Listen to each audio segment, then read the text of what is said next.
Welcome to Embrace Education, a podcast where we explore what it means to lead with well-being, care, and curiosity in today's schools. I'm Evi Kirikakis, and today I'm really excited to bring you a very special episode. As many of you know, together with Kia, our guest today, we co-created the Empowered Initiative, aiming to turn each school into a well-being ecosystem buzzing with happiness. With Empowered, we've been running important research on teacher well-being and burnout levels here in Greece. And beyond research, we've already supported more than 500 active and student teachers across the country through training opportunities. And we're learning so much about how well-being is shaping the lives of educators. So today, we'll dive deeper into this topic with our guest, who brings a unique perspective that bridges teacher education, applied linguistics, and a growing interest in well-being. Kia, so happy to have you with us. Welcome.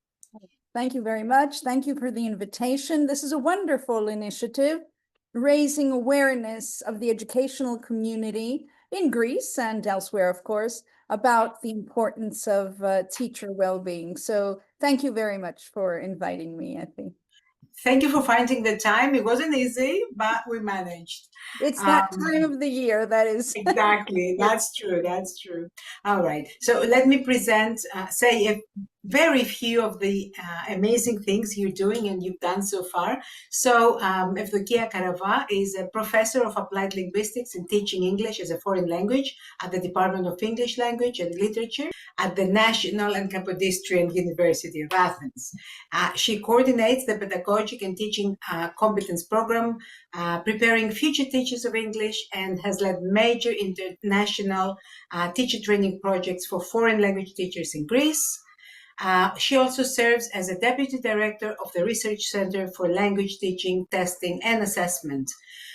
She's a member of the Central Examination Board for the national exams for language here in Greece, and she is also scientifically responsible for the training of oral examiners and markers for the KPG exams in English. Although her academic expertise is in applied linguistics, and this is how we met because we're running together the empowerment program for the University of Athens. She has recently stepped into the well-being space through her involvement in the Empowered Initiative and the coordination of this program at the NQUA. Now, Evdokia, welcome to the podcast again, and let's dive in right away. So I'd like to start with you personally. I do believe that whatever we do usually has a personal feeling. So how would you describe your own journey with well-being, both as an educator and as a person who navigates the academic life? Yeah. Well, actually, my own journey with well-being started when my well-being was severely jeopardized.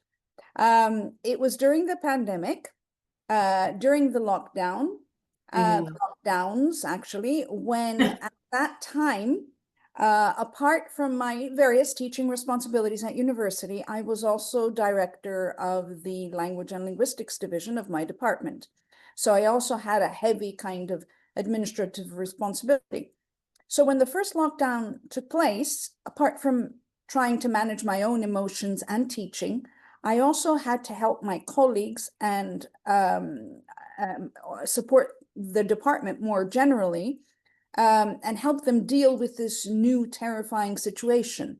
I had to help organize teaching and guide my colleagues through the challenges of online teaching, which at that time actually was something completely new for the University of Athens.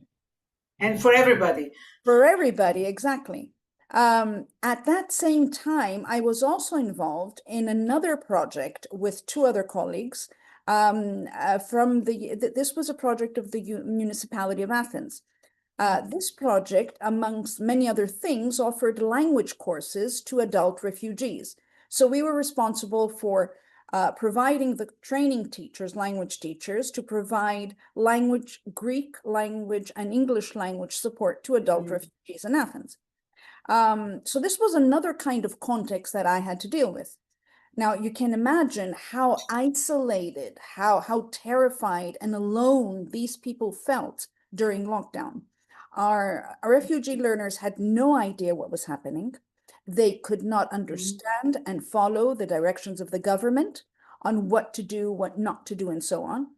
They were literally in a terrifying limbo.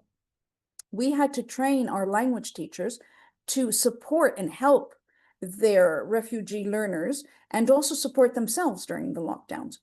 So all Mm. of this resulted in 16 hours a day in front of the computer, having meetings, training sessions, or teaching day after day. I wasn't eating well. I wasn't sleeping well. I wasn't training. I wasn't exercising at all. And I was in a state of constant tension and anxiety to help, to guide, to give. But I forgot in this process to help myself. Mm. As a result, some months later, after this very grueling program, I caught a virus. It was not coronavirus, but something very similar, which sent me directly to hospital because my immune system was literally non-existent. I stayed in hospital for 12 days and it was a terrifying experience, but also a life-changing experience. It was an eye-opener because I had time to take stock, to reflect, to understand why a virus, which would otherwise lead me to stay in bed for a week, let's say, why did it lead me to hospital? Um, why? Because I wasn't taking care of myself. I was burnt out. I was at the verge of utter exhaustion. And this was my body's way of telling me, hey, Mhm. hold on, Mhm. slow down, take it easy, or else. So that's what I did. Right. I Mhm. changed my lifestyle, my diet. I took up yoga. I found time every day to dedicate to myself what makes me happy. And most importantly, I stopped making my work my main and only priority. So that Mm. was my personal kind of entrance to the area of well-being. Amazing. It sounds, well, the way you describe it sounds fascinating, but I guess it must have been a really grueling time for you. It was. But I mean, I always try to see, especially after that experience, I always try to see the positive side. And the positive side was that I was awakened. I Mm-hmm. realized, that this isn't really life. I have to pay attention. I have to invest in myself. I have to spend time for myself in order Mm-hmm. to be well, because if I'm not well, I'm not going to do my job well either.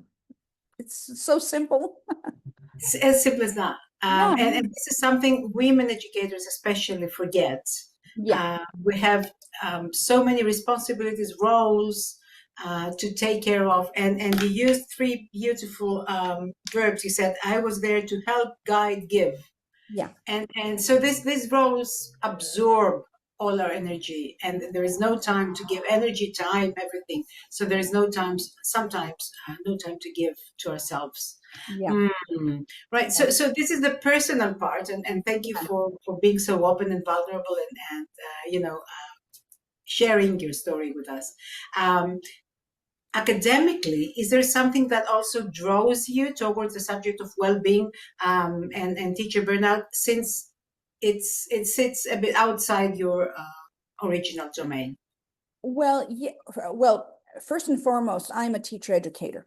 I prepare future teachers of English at my department, and I also am an educator for in-service teachers. So I'm always kind of very sensitive to emotions, feelings, their challenges, problems, and so on. At the same time, I always try to keep up to date with research and literature on teacher education. So, having gone through this experience, I and trying to, keep up to date with the latest on teacher education, I kept seeing the term well-being, school well-being, teacher well-being, burnout, anxiety, and teacher attrition, and so on. And I started reading loads of reports from UNESCO, the EU, the OECD, stressing the necessity of making teacher and student well-being a priority, and how important it is for teachers to, but also how vulnerable they are in maintaining mental health and educational continuity. So what all these reports really stress is that supporting teachers' emotional and mental and professional health is not an option. It is absolutely essential for sustainable educational systems. And of course, at the same time, I was reading research, and the numbers, the statistics were horrifying. Because of these very high burnout rates, the teaching profession has lost its attractiveness. People don't want to become teachers anymore. Teachers are leaving the profession by their hundreds, and that's a major concern. So that's how I became. That's how it started for you. Yeah. Right.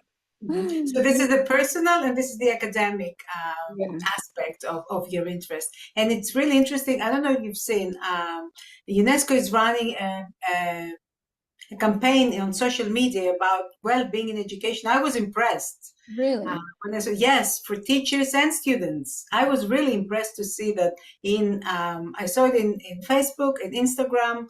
I don't know about LinkedIn, but really it's ringing bells, right? Yeah. It's obviously very important to take precedence over everything else. I can understand that. Actually, the Erasmus Plus Teacher Academy call, this year's call, added teacher well-being as one of its thematic areas.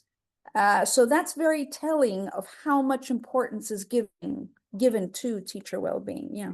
And that's at last I've been talking about teacher well-being for more than a decade now, and I see that I sometimes say this as a joke, but it's not really a joke. The pandemic was the gift of the pandemic was that teacher well-being took center stage into research, into initiatives to support it, like our own initiative, actually. Yeah. And it was the reason why we met. Well, exactly.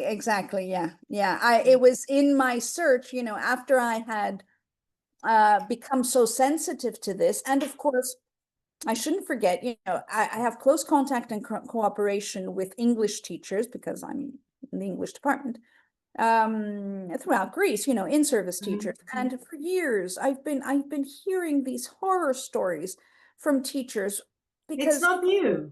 No, exactly. It's not. No. Foreign language teachers generally in Greece, this is a situation, need to teach in 3 and 4 schools in order to complete their teaching schedule.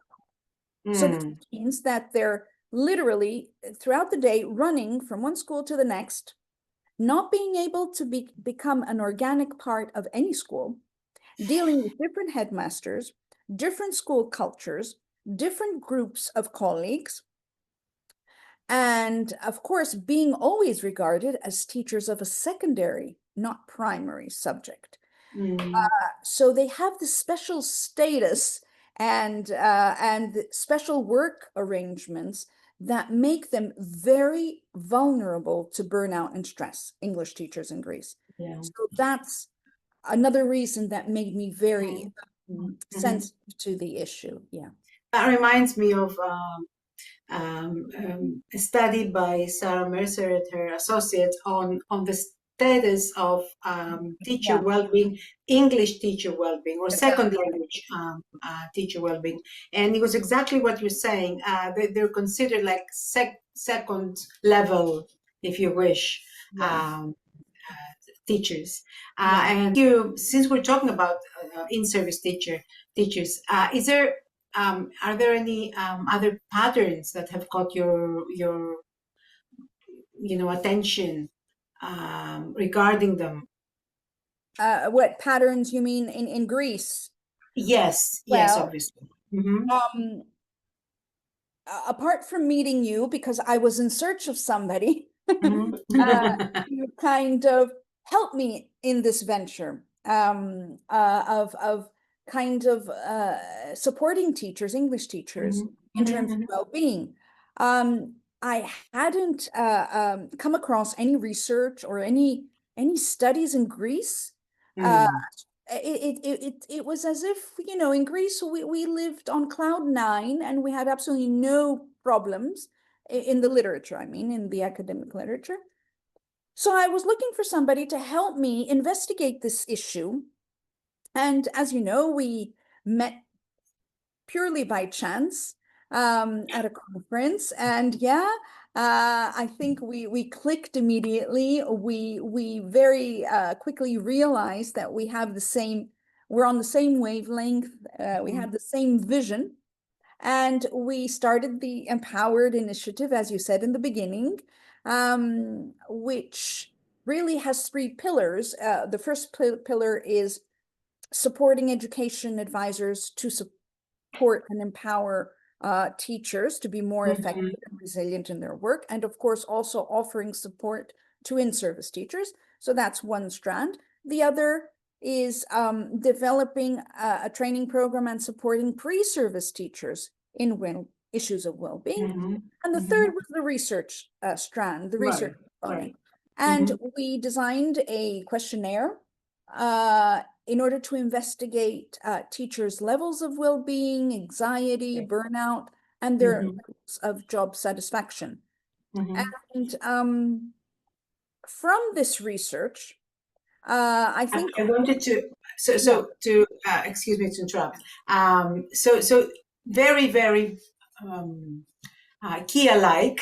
You set up the three very clearly, the three strands of our of the Empowered Initiative, and we've already talked about the teachers and their own, the in-service teachers and their own well-being and everything we've been doing so far to empower them. So I wanted to ask you about pre-service teachers and then go to the research. What do you see? What do you see in them, as because you're it's part of your job? Is it what challenges do they have when it comes to well-being during studying? Yeah. Well, first of all, student teachers are a challenging and very different group from pre-service teachers, from in-service teachers, in the sense that they have different needs and different concerns. For one, they haven't ever taught. Okay, so they don't have that experience. We have about 250 student teachers every year who complete their teaching practice at a school of their own choice in Attiki, at some school. Now, I should say this, that before they go on to teaching practice, I think that they live on a cloud, but this cloud has been described. It has been, you know, by someone called Lordy, who has talked about the apprenticeship. I'm sure you know him, of observation. These student teachers have spent thousands of hours. Lordy actually says 14,000 hours observing teaching. Anyone who has gone through school has spent even yes, they're teachers not only student teachers, exactly. So everyone thinks that they can teach. Actually, teaching is very simple, and you know, you just need to know your stuff, and you can teach. They seriously lack an understanding of the pedagogical decisions, of the knowledge, the abilities, the competencies that are required by teachers, and they rarely understand the complexity and number of decisions, on-the-spot decisions that a teacher needs to make. So before they start their teaching practice, they have lots of experience as observers. They're on the other side. When they start their teaching practice, they go on the side, the other side of the classroom. They've never been there. They need to stand in front of a class of 25 students. They need to deal with 25 pairs of eyes staring at them. And that's when reality hits. So what are they anxious about? At the beginning, before they start their teaching practice, they're usually anxious a bit anxious because they don't know what to expect. Whether they will get on with their mentor, because that's also an issue that they're anxious about. Whether they will be accepted and respected by the students and so on. Anxiety. But when they start teaching, that's when stress sets in. That's when stress becomes the monster when they start teaching. That's when reality really hits. So they're very, very stressed, especially about time management. They don't know how to manage time, but this is something that comes, of course, with experience. And they're very stressed with student management, how to keep the class disciplined in order, and how to provide stimulating and motivating, engaging lessons to students. That's their greatest stressor. Yeah, right. Uh, And actually, I remember some of the students reaching out to me, asking for support to deal with their stress, yeah, which is it gives hope that really they're ready to ask for help, because this is one of the steps of well-being, being exactly. ready and to ask for help and Yeah, being willing to accept it when it's given. exactly. So yes, I understand that. So this is mostly at the last part of their studies when they're ready to go to the practical level. Is that right? Yeah, yeah, exactly. Right. Mm-hmm. So we've talked about in-service teachers. We've talked about pre-service teachers. How about your research in general? We're running a research. How many teachers have taken it so far? I think it's more than around 500. Around 500 have Yeah. completed the questionnaire. Yes, that's right. They're English teachers. Uh, Yes. and I mean, I didn't expect really so many to have completed the questionnaire, and I think It's we're a doing long one. what? It's a long questionnaire. It's a long So questionnaire, yes. exactly. And the thing is that they're fed up with questionnaires because every PhD student or MA student in Greece, designs a questionnaire Yes. and gives it out to teachers. So they're Mm. really bored of filling in questionnaires. So I was quite surprised. Now, Mhm. the findings were quite interesting. I think one of the most interesting findings was that uh, almost half of the respondents felt nervous or stressed very often or often in the last month. Mhm. An overwhelming majority felt that they could not cope with all the things that they had to do, the multitasking business. Over 60% stated that workload and balancing work and life responsibilities, this balance made them feel very stressed and unhappy at work. Yes. And as far as the causes of stress, apart from workload and work-life balance, almost half also mentioned students and their special the challenges that students pose, Mhm. mental Mhm. health issues, their problems, learning issues, Mhm. Mhm. difficulties, Right. problems at home, and not being able to deal with them. That causes them Mhm. Mhm. stress. Also, around half of our respondents stated that they felt relaxed almost never. That was also quite sad. Yeah. So That's yeah. I think, Surprising and sad. yeah, but the results I think are very similar to global results on That's teacher true. stress and Mhm. anxiety.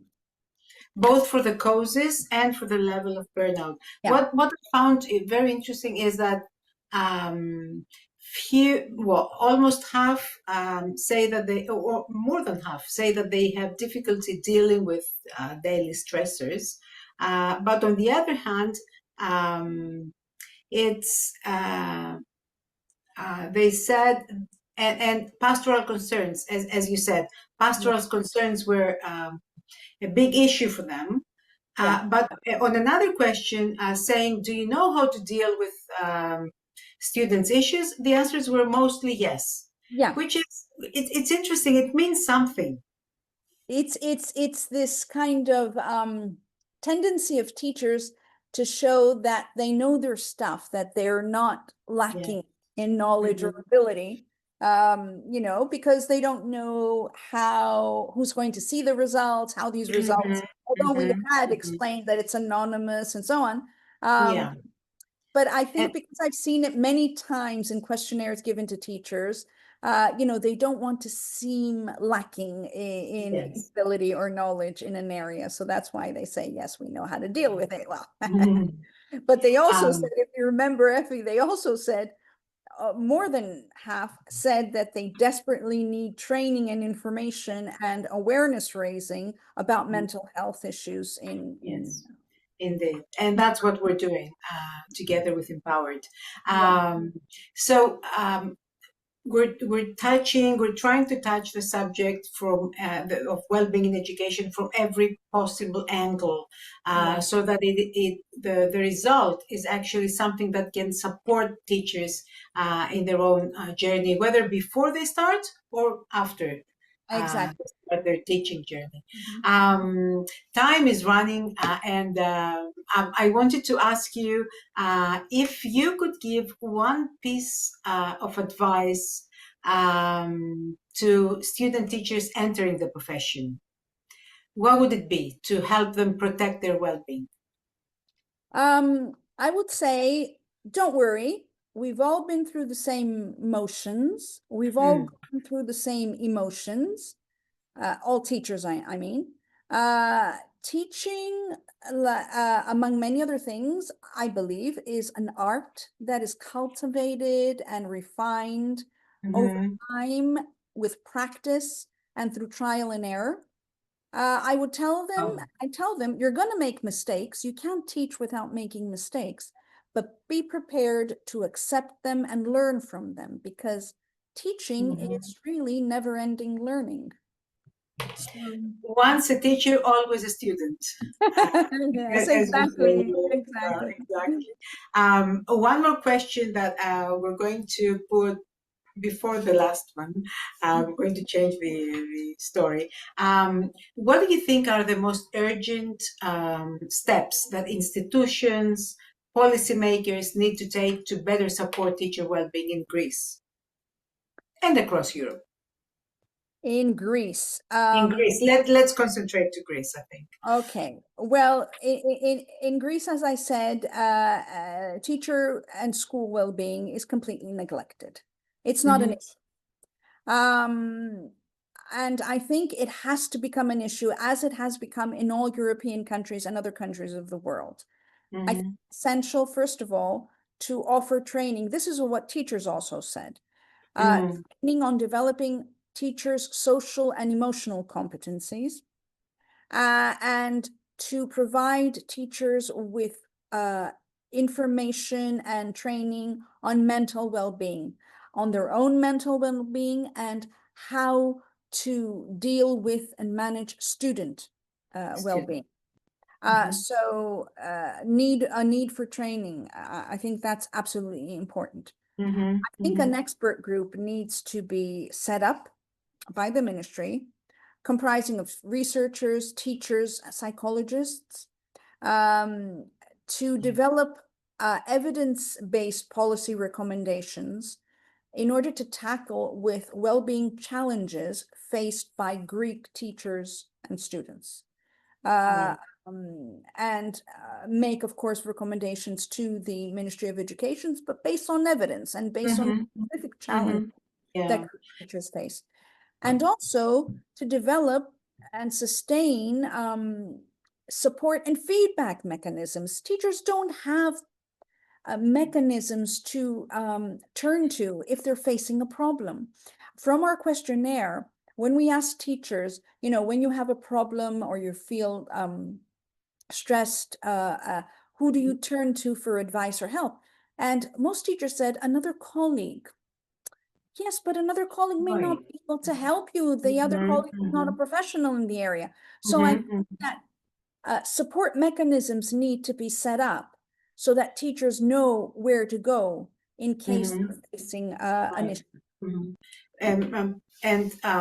Peer support, of course, comes up right in research as very, very important in teacher well-being. So this is another area I would say there needs to be some kind of framework where teachers can meet within the teaching hours or Exactly. maybe at the end of the teaching week, I don't know, so that they can share camaraderie, support, problems, solutions. Right. I think that one of the things that we have noticed in the trainings that we offer to teachers is how grateful they are that for once the training didn't focus on new methods, new techniques, how to assess students, and so on. For once, training focused on them. Yeah. Their emotions, their feelings, their challenges, their problems. I'm so grateful.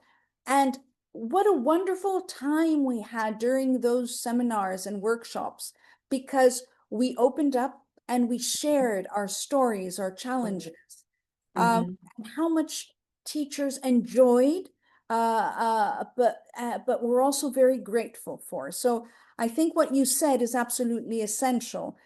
Kind of establishing a network of teachers so they can develop bonds and share. Right.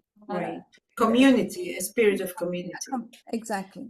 And that's all. It's also important. It's important to mention that counselors inviting us to create those workshops are also realizing the need to support teacher well-being as such, not for the students, but for the teachers foremost.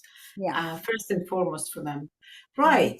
Amazing discussion. I knew it was going to be like this, and I'm really happy that we had the chance. Okay, at the end, I just want to thank you so much for sharing your insights, your reflections with us today. It's been inspiring to hear how your journey in applied linguistics and personal life has connected with our shared work on well-being. But before we say goodbye, it's time for a signature game we play with all our guests here. It's called Embrace It. Embrace It. Three quick questions, and you answer with just one or two words. Yes? Okay. Okay. Ready.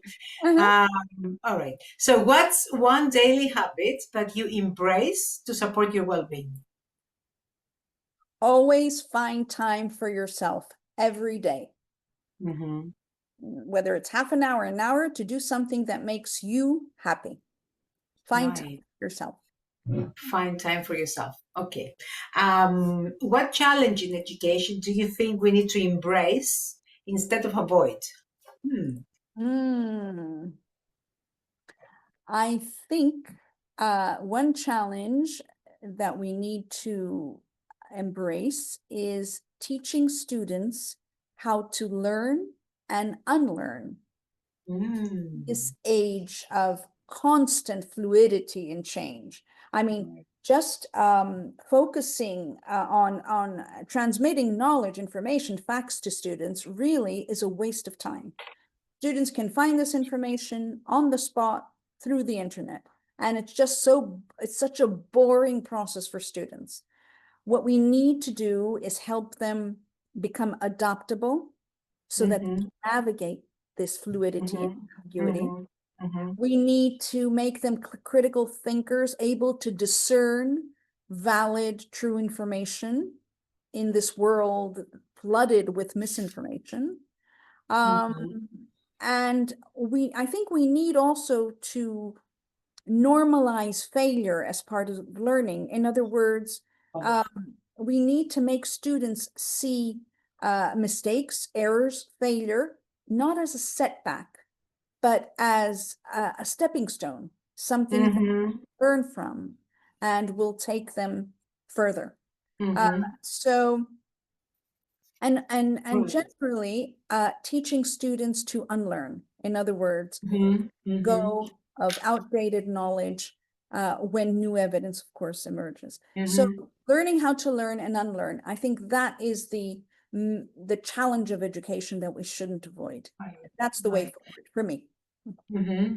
Okay. So learn, as we say, learn, unlearn, and relearn, And but in a relearn, different because way. Yeah, that's the next right. step. Then the next step. Wonderful. Evdokia, thank you so much for sharing everything, all of this knowledge and wisdom with us today. Thank you for playing along. Thank you for Yes, everything and it was a pleasure. Effie, thank you. I'm all for whatever your initiatives, what you offer to the educational community. You think, I support you. So, and I think that this initiative, as I said, is a great awareness raising initiative. And so it was my pleasure. And I do hope it was my pleasure as well. And I do hope the initiative grows so that it touches every I'm single sure we're going school. to have followers. Yes. True. All right. For our listeners, then, if you'd like to follow more, as Kia said, about the Empowered Initiative and how you can involve, stay tuned to our updates, join the conversation, and explore the resources we'll continue to share. Supporting teacher well-being isn't just about individual resilience. It's not a luxury. It's about building a healthier education system for everyone. Thank you for listening to Embrace Education. Until next time, take care of yourselves and each other, and don't forget to embrace the small things that keep you well.